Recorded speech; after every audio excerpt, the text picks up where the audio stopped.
Hello and welcome to your Newsmax Now update. I'm John Bachman. President Obama arrived in Stockholm today for a meeting with Swedish Prime Minister Fredrik Reinfeldt. This as the White House tries to build support at home and abroad for a military strike on Syria. In an effort to help build U.S. credibility overseas, the president talked about the recent NSA leaking scandal and the uncovering of U.S. government-led surveillance programs. I can give assurances to the publics in Europe and around the world that we're not going around snooping at people's emails or listening to their phone calls.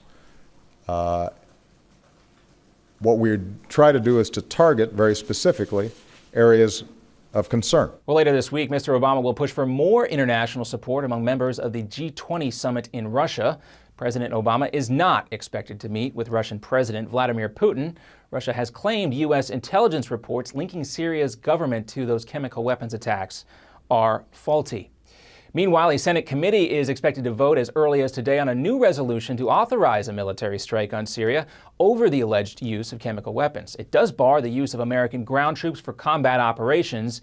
If approved, the president would have 60 days to order that strike, but the authorization can be extended for 30 days beyond that. I think getting the language right is very important. Members want to know that our boots on the ground are not going to be there, and we're not going to be mired down into a long civil war. Meanwhile, Secretary of State John Kerry spent Tuesday on Capitol Hill urging his former colleagues to approve the authorization. He is optimistic the president will win this vote, although Senator John McCain of Arizona is saying he no longer supports that Senate resolution. And Ariel Castro, the man convicted of kidnapping, raping, and torturing 3 Cleveland women for about a decade, has apparently killed himself. Prison officials say Castro was found hanging in his cell last night. Amanda Berry, Gina DeJesus, and Michelle Knight spent about 10 years in captivity in Castro's home. They were rescued in May when Berry was able to escape and call police. Castro had been sentenced to life in prison, plus 1,000 years. And in Jerusalem's Old City, it was the scene of some scuffles between Muslim worshippers and police on Wednesday, the eve of the Jewish New Year. Tensions rose outside a sacred site revered by Jews as the Temple on the Mount and Muslims as the Noble Sanctuary. Those Muslim worshippers were hoping to enter the area but were prevented by police as Christian and Jewish visitors were escorted to the site. But after a while, the Muslim worshippers were eventually allowed into worship. And next up on your Newsmax Now update, a volcano erupts and catches a group of scientists off guard. See what they had to do to get to safety. Plus, the number of Syrian refugees now amounts to more than 2 million people. Elliot Abrams joins us for a Newsmax exclusive about American credibility on the situation in Syria.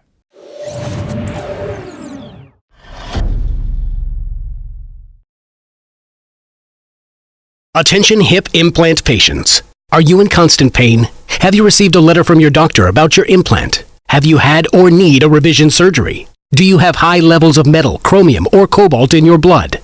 Over 90,000 hip implant devices have been recalled due to defects and failures resulting in revision or replacement surgery. If you have a recalled hip implant, you may be entitled to substantial financial compensation. Call 800-460-0920 to see if your implant is affected by the recalls. If you or a loved one has a defective or recalled hip implant, you may be entitled to substantial financial compensation. Call 800-460-0920. That's 800-460-0920. Protect your legal rights today. Call 800-460-0920. This is an advertisement, not valid in all states. Paid non-attorney spokesperson. iLawsuit.com is an advertising group that represents lawyers advertising their services and is a free matching service for consumers. It is not a law firm or lawyer referral service. If you need to lose weight and would like to get paid for it, that's right, I said get paid to lose weight. Just listen to the following announcement. The makers of GCE Green Coffee Bean Weight Loss are looking for real testimonials from real people and will pay you per pound to meet or exceed your weight loss goal. Until now, the secrets of green coffee's fat-burning power has been limited, but thanks to Dr. Oz, the secret is out. And now, this authentic green coffee bean fat burner is available in easy-to-take tablets. There are no expensive meals to buy or strenuous workouts. Simply take one tablet before each meal and record your progress. Only the first 200 callers are guaranteed to be accepted into the program. So if you're serious about losing extra weight and want to earn extra cash for fitting into your skinny jeans again, call 800-383-9230 now. Call 800-383-9230. 800-383-9230. Space is limited, so hurry and secure your spot today. 800-383-9230. Some conditions apply. 800-383-9230. 800-383-9230.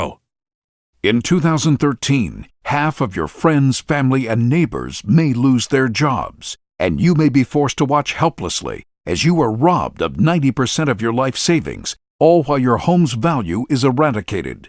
Controversial economist Robert Wiedemer believes we will soon stare down a secret crisis that will rival the Great Depression.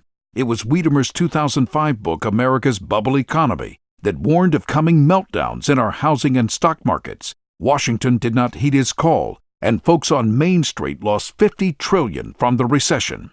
His New York Times best-selling book, Aftershock, predicted our federal debt and dollar would be the next bubbles to burst.